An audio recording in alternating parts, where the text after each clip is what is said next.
Saya lihat masih banyak kita ini yang seperti biasa-biasa saja. Saya jengkelnya di situ. Ini apa nggak punya perasaan? Suasana krisis.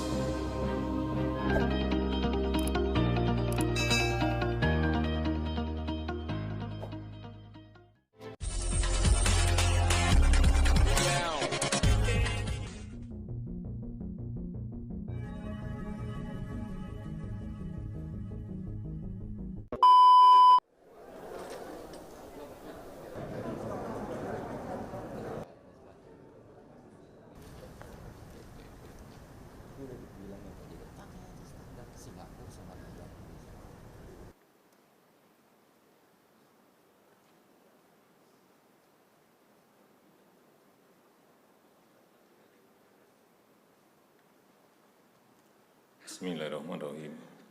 Assalamualaikum warahmatullahi wabarakatuh. Selamat pagi, salam sejahtera bagi kita semuanya. Om Swastiastu, Namo Buddhaya, salam kebajikan.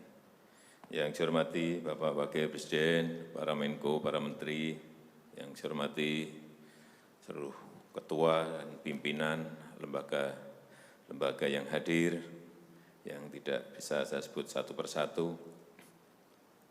Bapak Ibu sekalian yang saya hormati,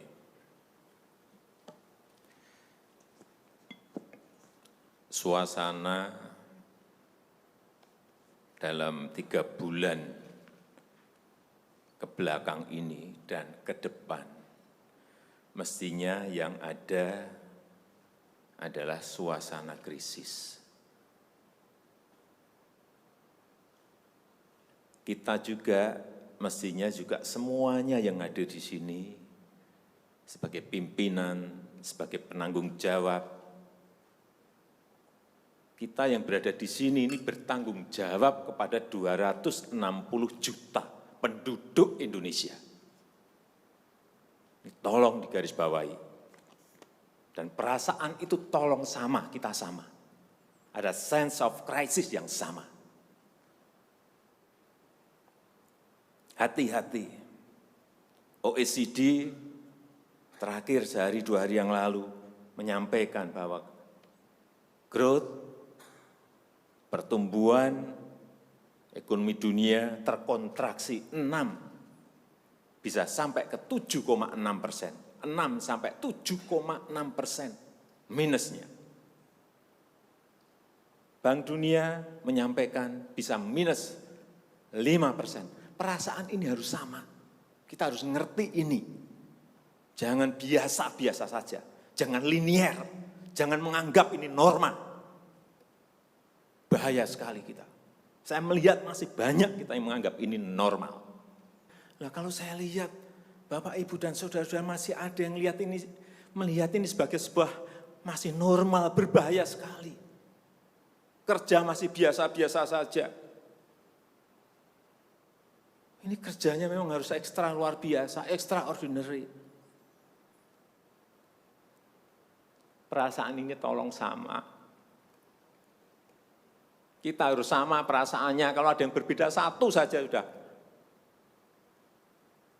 berbahaya. Jadi tindakan-tindakan kita, keputusan-keputusan kita, kebijakan-kebijakan kita, suasana adalah harus suasana krisis. Jangan kebijakan yang biasa-biasa saja, menganggap ini sebuah kenormalan. Apa-apaan ini? Mestinya suasana itu ada semuanya. Jangan memakai hal-hal yang standar pada suasana krisis. Manajemen krisis sudah berbeda semuanya mestinya. Kalau perlu kebijakan perpu, ya perpu saya keluarkan. Kalau perlu perpres saya keluarkan. Kalau saudara-saudara punya peraturan menteri keuangan, keluarkan untuk menangani negara, tanggung jawab kita kepada 267 juta rakyat kita.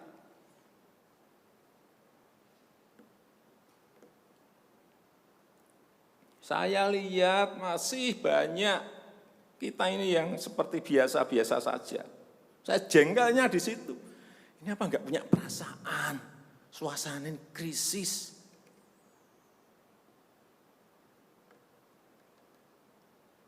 Yang kedua, saya peringatkan belanja-belanja di kementerian. Saya lihat laporan masih biasa-biasa saja. Segera keluarkan belanja itu secepat-cepatnya karena uang beredar akan semakin banyak, konsumsi masyarakat nanti akan naik. Jadi belanja-belanja kementerian tolong dipercepat. Sekali lagi, jangan menganggap ini biasa-biasa saja. Percepat, kalau ada hambatan keluarkan peraturan menterinya agar cepat. Kalau perlu perpres, keluarkan perpresnya. Untuk pemulihan ekonomi nasional misalnya saya berikan contoh, bidang kesehatan, itu dianggarkan 75 triliun, 75 triliun, baru keluar 1,53% coba. Uang beredar di masyarakat kerem ke situ semua, segera itu dikeluarkan dengan penggunaan yang tepat sasaran, sehingga men-trigger ekonomi. Pembayaran tunjangan untuk dokter spesialis, untuk tenaga medis segera keluarkan.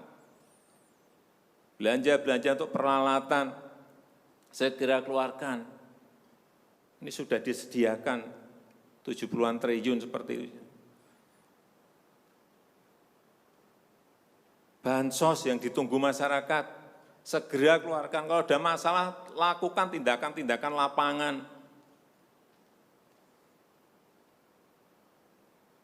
Meskipun sudah lumayan, tapi baru lumayan. Ini extraordinary, harusnya 100%. Di bidang ekonomi juga sama. Segera stimulus ekonomi bisa masuk ke usaha kecil, usaha mikro. Mereka nunggu semuanya. Jangan biarkan mereka mati dulu baru kita bantu, enggak ada artinya.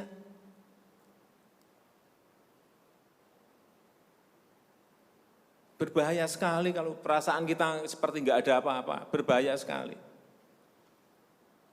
Usaha mikro, usaha kecil, usaha menengah, usaha gede, perbankan, semuanya yang berkaitan dengan ekonomi manufaktur, industri, terutama yang padat karya, beri prioritas pada mereka supaya enggak ada PHK. Jangan sudah PHK gede-gedean, duit rupiah pun belum masuk ke stimulus ekonomi kita. Hanya gara-gara urusan peraturan. Ini extraordinary. Saya harus ngomong apa adanya, enggak ada progres. Yang signifikan enggak ada.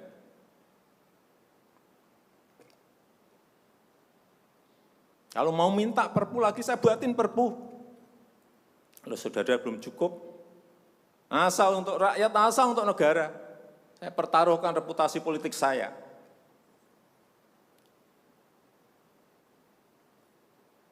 Sekali lagi tolong ini betul-betul dirasakan kita semuanya. Jangan sampai ada hal yang justru mengganggu. Sekali lagi, langkah-langkah extraordinary ini betul-betul harus kita lakukan. Dan saya membuka yang namanya langkah, entah langkah-langkah politik, entah langkah-langkah kepemerintahan akan saya buka.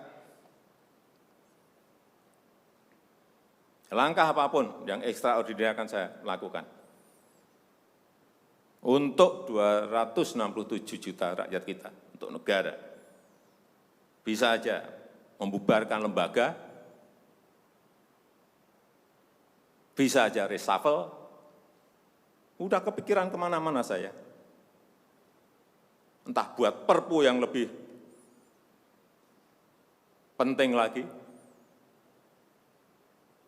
kalau memang diperlukan, karena memang suasana ini harus ada. Kalau suasana ini tidak, Bapak Ibu tidak merasakan itu, sudah. Artinya tindakan-tindakan yang extraordinary keras akan saya lakukan. Saya rasa itu yang bisa saya sampaikan pada kesempatan yang baik ini.